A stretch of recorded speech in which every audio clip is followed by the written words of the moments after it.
ఊదాడు మనలోనికి.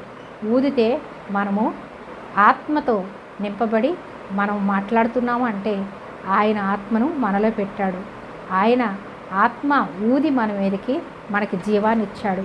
అలాగే పరిశుద్ధాత్మను కూడా ఊది వారి మీదకి పరిశుద్ధాత్మ శక్తితో నింపాడు.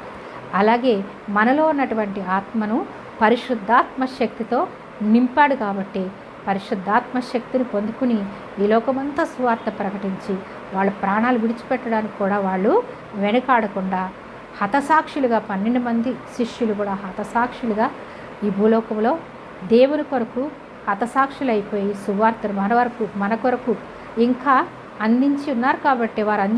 కాబట్టి ఇంకా దేవుని సువార్త బ్రతికి ఉంది.